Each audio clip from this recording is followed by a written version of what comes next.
అపోస్తలుల కార్యములు 13వ అధ్యాయం.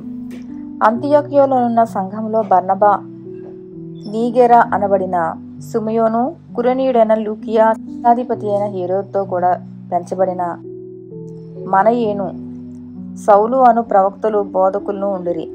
వారు ప్రభువును సేవించుచు ఉపవాసము చేయుచుండగా పరిశుద్ధాత్మ నేను బర్నబాను సౌలును పిలిచిన పని కొరకు వారిని నాకు ప్రత్యేకపరచుటని వారితో చెప్పాను. అంతటా వారు ఉపవాసం ఉండి ప్రార్థన చేసి వారి మీద చేతులుంచి వారిని పంపిరి.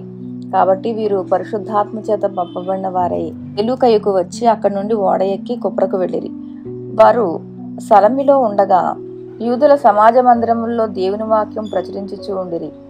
యోహాను వారికి ఉపచారం చేయవాడై ఉండెను. వారు ఆ ద్వీపమందంతటా సంచరించి పాపు అను ఊరికి వచ్చినప్పుడు గారడీవాడును అబద్ధ ప్రవక్తయునైన బర్యేసు అను ఒక యూదుని చూచిరి. ఇతడు వివేకము గలవాడైన సెర్గిపౌలు అను అధిపతి యొద్ద ఉండెను. అతడు బర్నబాను సౌలును పిలిపించి దేవుని వాక్యము వినగోరెను. అందుకు పౌలు అనబడిన సౌలు పరిశుద్ధాత్మతో నిండినవాడై అతని తేరి చూచి ఎలును అధిపతిని విశ్వాసం నుండి తొలగింపవలనని యత్నము చేసి వారిని ఎదిరించెను. ఎలును అను పేరునకు గాడివాడని అర్థం. సమస్త కపటముతోనూ సమస్త దుర్మార్గముతోనూ నిండినవాడా, అపవాది కుమారుడా, సమస్త నీతికి విరోధి, నీవు ప్రభు యొక్క తిన్నని మార్గంలో చెడగొట్టుట మానవా? ఇదిగో ప్రభువు తన చెయ్యి నీ మీద ఎత్తి ఉన్నాడు. నువ్వు కొంతకాలం గుడ్డివాడవై సూర్యుని చూడకుందు అని చెప్పెను. వెంటనే మబ్బును చీకటియు అతని కమ్మెను గనుక అతడు తిరుగుచూ ఎవరైనా చెయ్యి పట్టుకుని నడిపింతురా అని వెతుకుచూ ఉండెను.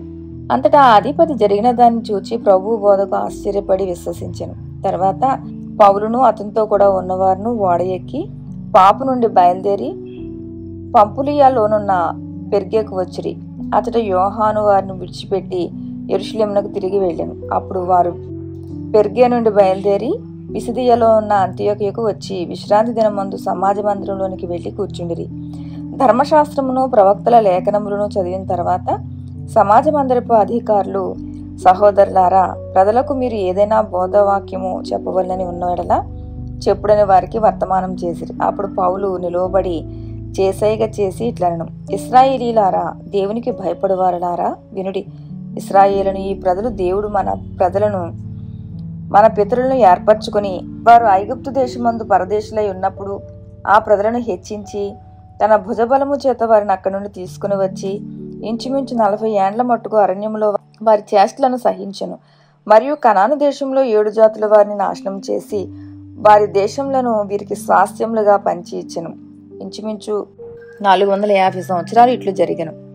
వారి దేశంలను వీరికి స్వాస్థ్యములుగా పంచి ఇచ్చెను.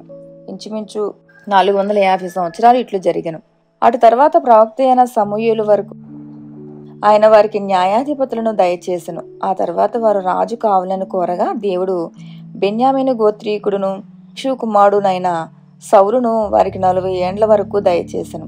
తర్వాత అతన్ని తొలగించి దావీదును వారికి రాజుగా ఏర్పరచెను.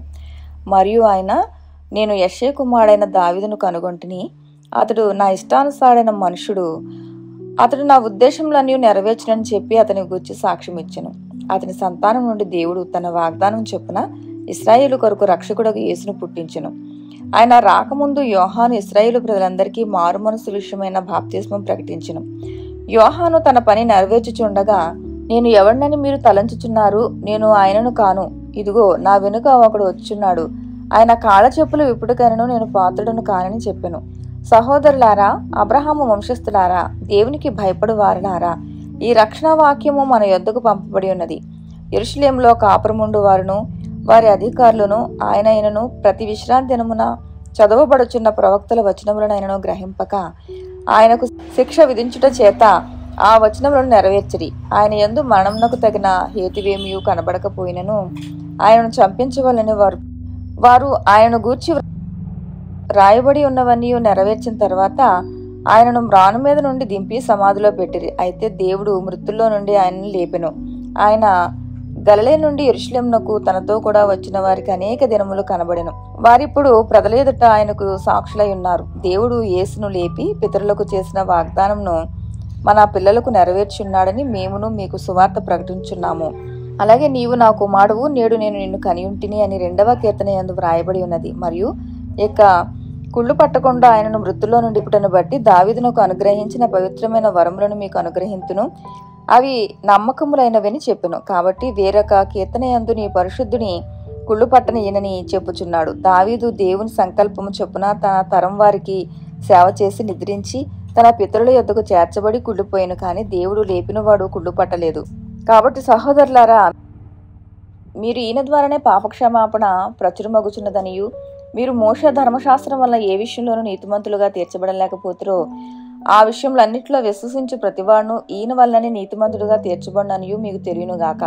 ప్రవక్తల గ్రంథమందు చెప్పబడినది మీ మీదకి రాకుండా చూచుకొనుడి. అదేమనగా, ఇదిగో తిరస్కరించు వారలారా ఆశ్చర్యపడుడి, నశించుడి.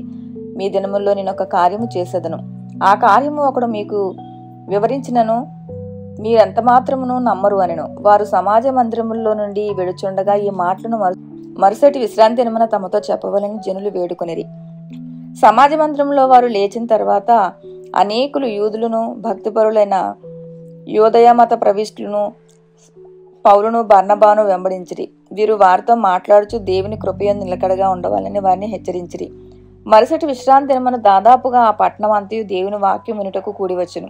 యూదులు జనసమూహములను చూచి మత్సరముతో నిండుకుని దూషించుచు పౌలు చెప్పిన వాటికి అడ్డం చెప్పిరి. అప్పుడు పౌలును బర్నబాయు ధైర్యముగా ఇట్లనిరి, దేవుని వాక్యము మొదట మీకు చెప్పుట ఆవశ్యకమే, అయినను మీరు దాన్ని త్రోసివేసి మిమ్మును మీరే నిత్యజీవమునకు అపాత్రులుగా ఎంచుకొనుచున్నారు గనుక ఇదిగో మేము అన్యజనుల యొద్దకు వెళుచున్నాము. ఎలయనగా నీవు భూదిగంతముల వరకు రక్షణార్థంగా ఉండునట్లు నిన్ను అన్యజనులకు వెలుగుగా ఉంచున్నాను అని ప్రభు మాకు ఆజ్ఞాపించుననిరి.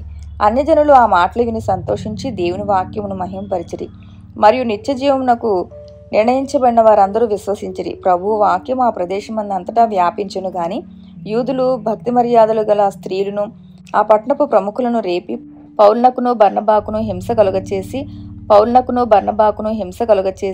వారిని తమ ప్రాంతం నుండి వెళ్ళగొట్టిరి. వీరు తమ పాదధూళిని వారి తట్టు దులిపివేసి ఈకొనియకు వచ్చిరి. అయితే శిష్యులు ఆనందభరితులై పరిశుద్ధాత్మతో నిండిన వారైరి. ఆమేన్.